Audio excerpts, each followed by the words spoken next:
Great. Thank you so much for the wonderful introduction, and good afternoon to all the colleagues in India, and a very good morning to people joining in from Europe. I'm really glad to talk about my work, and I would be a little diverging here after hearing for some interesting talks on metabolomics and from India. I am here to talk about the genetic determinants that I carried out my work here in Europe. So basically, if I have to give a brief background about the omics-based technology and how it has revolutionized our understanding of complex diseases and metabolic disorders, here is no exception.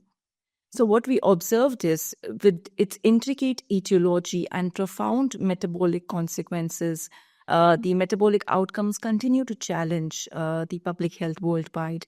And over recent years, the cutting-edge advancements in genomics, epigenomics, transcriptomics, and metabolomics have illuminated the pathways that drive not only the metabolic disorders, but also its associated diseases, for example, obesity.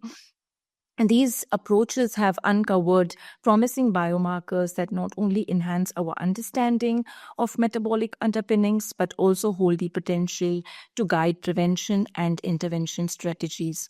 So as I mentioned today, I will explore one of the omics, especially the genomics research, and how it has propelled our understanding to the biological mechanisms underlying metabolic syndrome and some of its components. Let me begin by giving a brief background. So within genomics, I studied the GWAS studies on metabolic syndrome.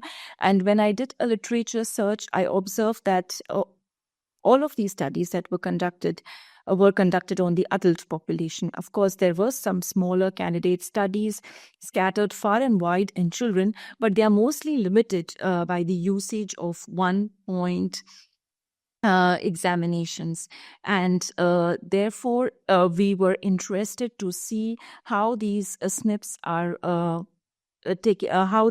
affecting the child health, particularly with metabolic syndrome. And we therefore utilized an existing Edifix I-family study, which is coordinated by BIPS, where I currently am affiliated to.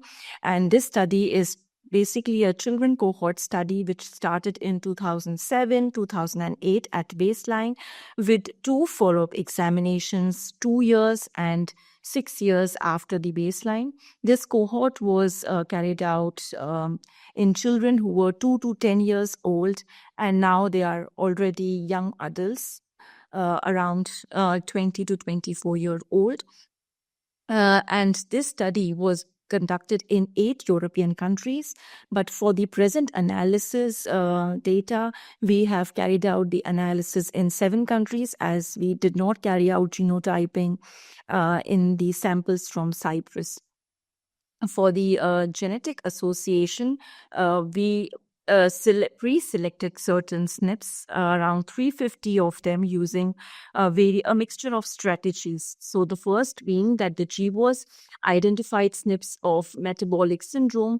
Since all the GWAS studies on metabolic syndrome were conducted in adults, so these SNPs come from the adult GWAS studies. The second strategy here, it was to select the SNPs which were significantly associated at a p-value of 0.05 in candidate studies. Here, there were studies both on adults as well as children. Finally, what we did was we shortlisted certain SNPs from lipid metabolism pathway and picked these SNPs using a bioinformatics tool called SNP-Info.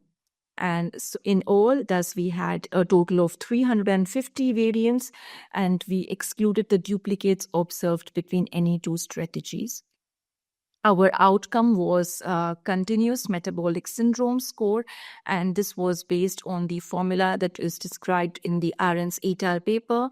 And just to summarize, these scores are from baseline, calculated at follow-up examination 1 and the second follow-up examination. So we had measurements of metabolic syndrome from 3 different time points. The genotyping was carried out using the Effie matrix chips, which was conducted on a subset of 3,492 children.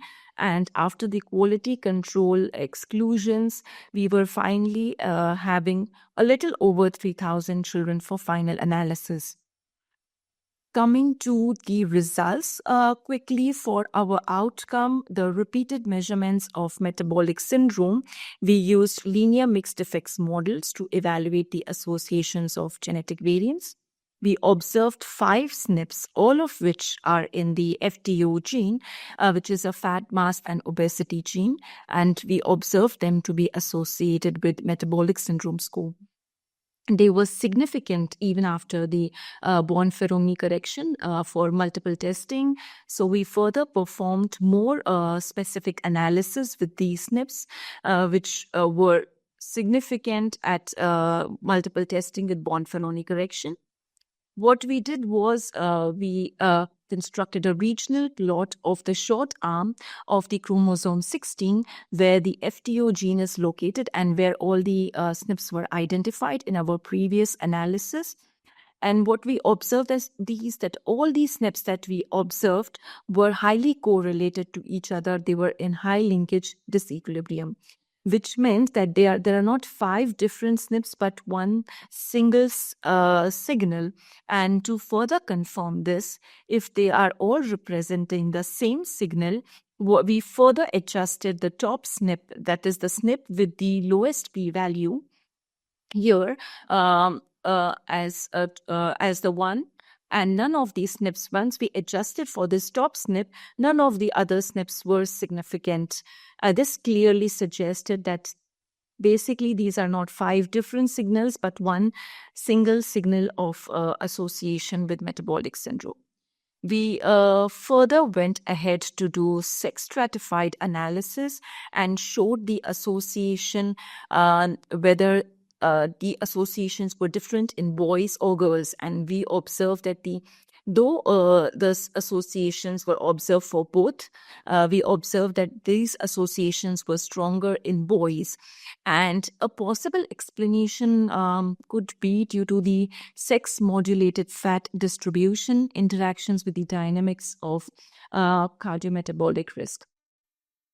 What we wanted to further check was if, since we know that metabolic syndrome is not a single disease, but it is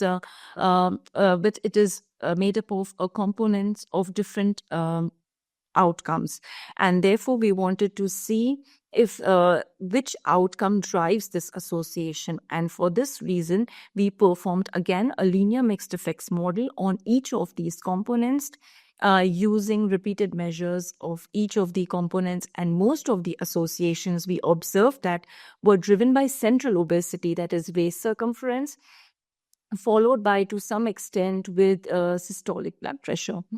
And coming back to the selection of strategy of all these SNPs, we observed that all these 5 SNPs which came from the candidate studies. And did we observe anything from the GWAS identified SNPs? The answer to this is no. The possible reason that I could think of could be the small effects, or it may also be that the signals that the genetic variants are different in children than the adults. And since all the GWAS studies came from the adults, probably we failed to replicate these SNPs in the children population. To further evaluate whether these SNPs are actually observed in the other studies, we carried out a meta-analysis to review associations between these FTO variants were significantly associated in the present study and metabolic syndrome as the outcome. And our pooled analysis, I'm really sorry for this busy slide, but I can probably lead you here. That the pooled estimates from the meta-analysis further confirmed that our findings for FTO variants and metabolic syndrome risk Again, most of these studies in these meta-analyses were conducted on adults, which may not be an appropriate extrapolation to the children, given its greater impact in children compared to the adults. So all the blue diamonds you see show that we observe increased association also in different studies, and all these SNPs are from the FTO gene. And since we observed the importance of FTO genes and obesity genes in the etiology of metabolic syndrome, we carried out a separate analysis, and in this analysis, we analyzed the interaction of an obesity-related genome-wide polygenic risk score, shortly PRS, with sociodemographic and lifestyle factors for BMI and waist circumference in European children and adolescents. So we used the same study, but we carried out a separate analysis. And particularly in this analysis, we had more than 8,600 observations from over 3,000 children again. And a genome-wide polygenic risk score was calculated using summary statistics for independent genome-wide association studies of BMI from European ancestry population. And this PRS was proposed and validated in another study by Khera et al. And therefore, you would see PRS Khera as the term that is used here in this slide and the following slides. We calculated the associations and estimated using generalized linear models and adjusted for the important confoundings such as lifestyle factors, sociodemographic, dietary variables, and so on. And this PRS was associated with both BMI and waist circumference, and thus showing the genetic associations between the liability of genetic association between for BMI and for waist circumference. We further assessed interactions with sociodemographic factors, and our findings revealed significant variations in genetic liability or genetic predisposition based on region, year, and on parental education. Now, for instance, we see that children from Southern Europe exhibited a higher genetic predisposition to obesity with a beta value of somewhere 0.4 compared to children from the Central Europe, which is close to 0.3. Similarly, children of parents with lower education level, that is here, showed an even greater genetic susceptibility to obesity with a beta value of somewhere 0.48 compared to children of parents with higher education. That's here.